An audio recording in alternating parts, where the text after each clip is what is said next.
Hi friends, నేను అశోక్ కుమార్. ఇక్కడ చూడండి, హెడ్డింగ్ చూడండి.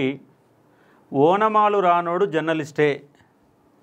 నిన్న నవతెలంగాణ పేపర్ యొక్క వార్షికోత్సవం సందర్భంగా ముఖ్యమంత్రి రేవంత్ రెడ్డి గారి యొక్క మాటలు. ఓనమాలు రానోడు జర్నలిస్టే. మరి నీకు ఏ ఓనమాలు వచ్చాను ముఖ్యమంత్రి అయినావు? నీకు ఏ అర్హత ఉందని ముఖ్యమంత్రి అయినావు? రాష్ట్రంలో నీకంటే అందరూ చదువుకున్నోళ్ళే ఉన్నారు, నీకొక్కడికే చదువు రాదు. ఫస్ట్ విలువలు ఉన్నోడు విలువల గురించి మాట్లాడాల.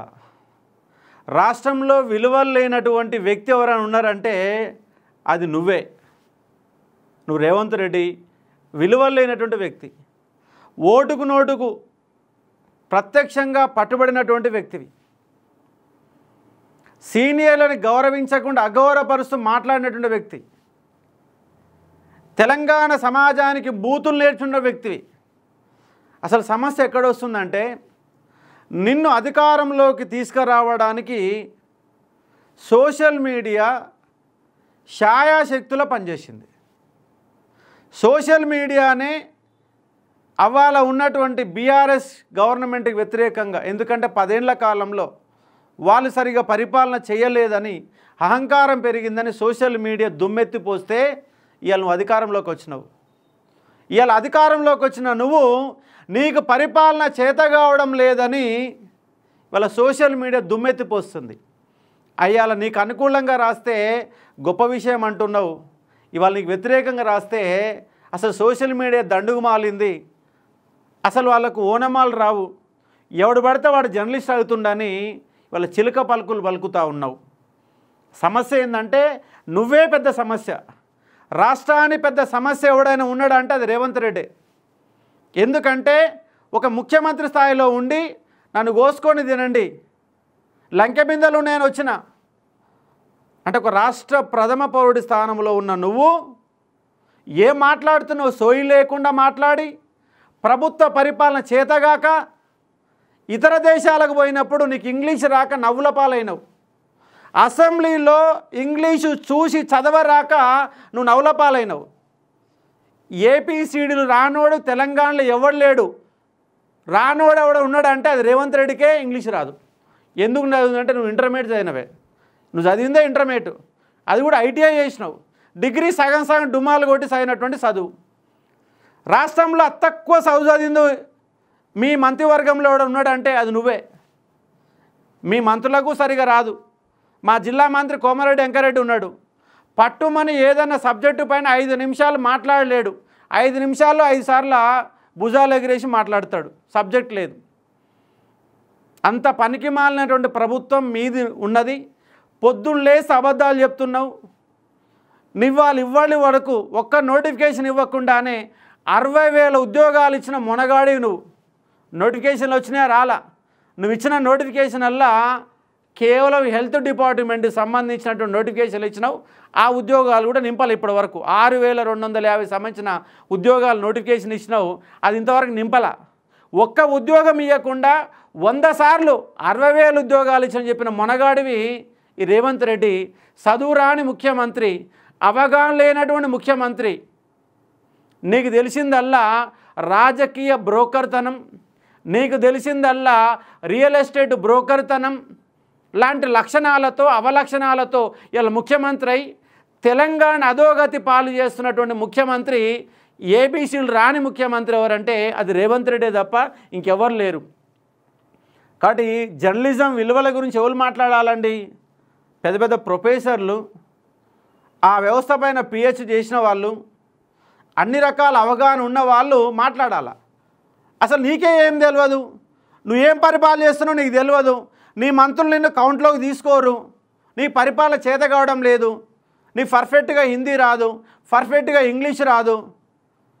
వచ్చిన తెలుగుని కేసీఆర్ కుటుంబాన్ని తిట్టుకుంటూ అధికారంలోకి వచ్చినటువంటి ఏకైక వ్యక్తి కేవలం ఈ యొక్క రేవంత్ రెడ్డి. తిట్టి అధికారంలోకి వచ్చినోడివే. నీ పనికిమాల ప్రసంగాలు చూసి ఆ కాంగ్రెస్ పార్టీలో దిక్కుమాలోడు ఇంకెవడు లేకపోయిన కారణంగా నువ్వే దిక్కయి ఇవాళ ముఖ్యమంత్రి స్థానంలో కూర్చొని ఇవాళ నువ్వు విలువల గురించి మాట్లాడుతున్నావు. కాబట్టి నీకే విలువ లేదు, నీకే క్వాలిఫికేషన్ లేదు, నీకే అవగాహన లేదు, నీకే రాష్ట్ర పరిపాలన చేత కావడం లేదు. రాజకీయాలకు సంబంధించి 10 మంది ఎమ్మెల్యేలను తీసుకొచ్చుకున్నావు. మరి ఎక్కడ పోయినా నీ విలువలు మరి? కానీ విలువలు ఇంకొకసారి విలువల గురించి రేవంత్ రెడ్డి గారు మీరు మాట్లాడకండి. ఇజ్జత్ పోతుంది, రాష్ట్రం యొక్క ఇజ్జత్ పోతుంది. ఇజ్జత్ తీస్తున్నావు కూడా. ఉద్యోగ సంఘాలతో మీటింగ్ పెడితే నన్ను కోసుకొని తినని అంటావు, లంకె మిందలని అంటావు, ఏం మాట్లాడతావు? సోయి లేకుండా మాట్లాడతావు. మైక్ దొరికితే మాట్లాడాడు ముఖ్యమంత్రి రేవంత్ రెడ్డి. కాబట్టి నువ్వే అనాధికారికంగా క్వాలిఫికేషన్ లేకుండా, అవగాహన లేకుండా, రాజకీయ విలువలు తిలోదకాలు ఇచ్చి మూటలు డబ్బులని ఢిల్లీకి పంపించి ముఖ్యమంత్రి అయిన వ్యక్తి రేవంత్ రెడ్డి. కాబట్టి ఇంకొకసారి మీరు విలువల గురించి మాట్లాడొద్దని నేను సూచనలు చేస్తూ ఉన్నా.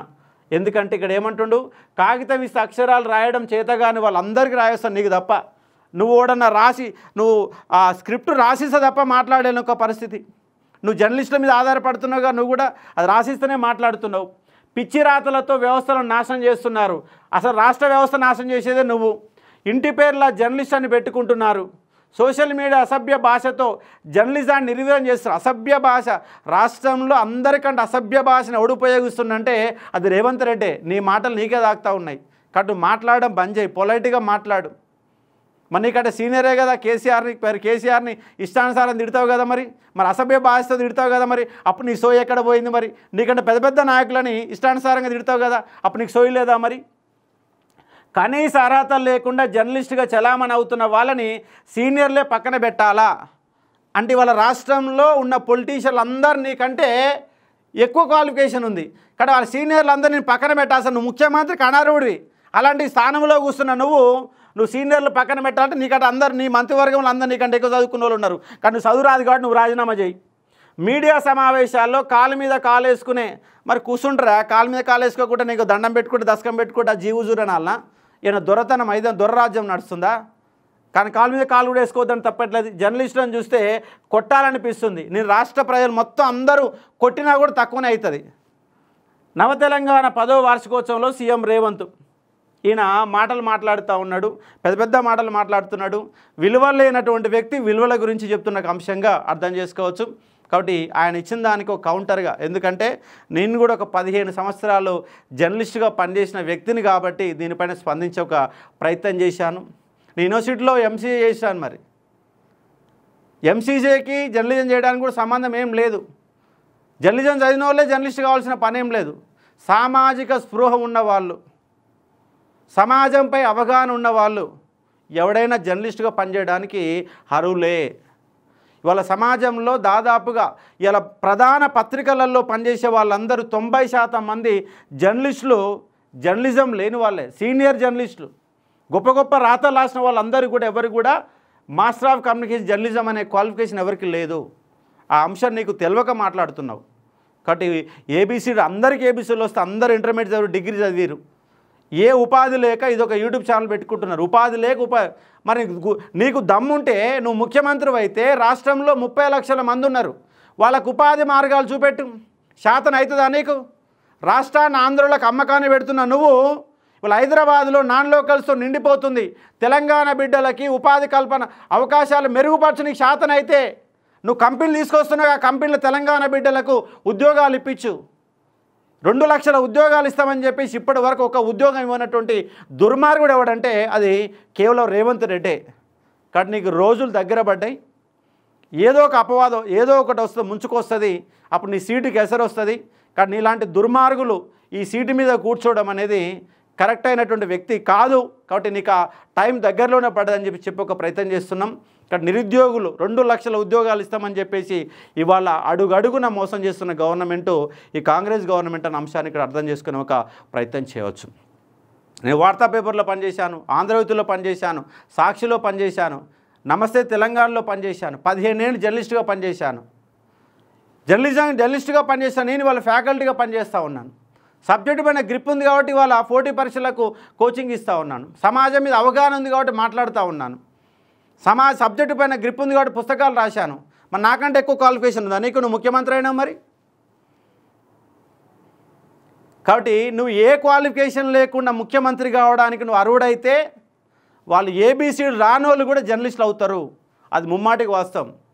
నీకు రేపు గనక ఈ నెలలోనే నవోదయ ఎగ్జామ్ 6th క్లాస్ వాళ్ళకి నవోదయ ఎగ్జామ్ పెడతారు.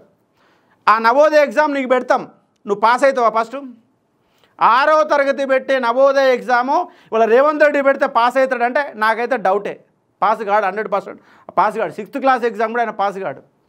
ఆయన తెలిసిందల్లా రాజకీయ బ్రోకరిజం మాత్రమే తెలుసు, మైక్ పట్టుకొని మాట్లాడడం తెలుసు, పరిపాలన చేత కాదు, పరిపాలనపైన అవగాహన లేనటువంటి ఏకైక ముఖ్యమంత్రి దేశంలో.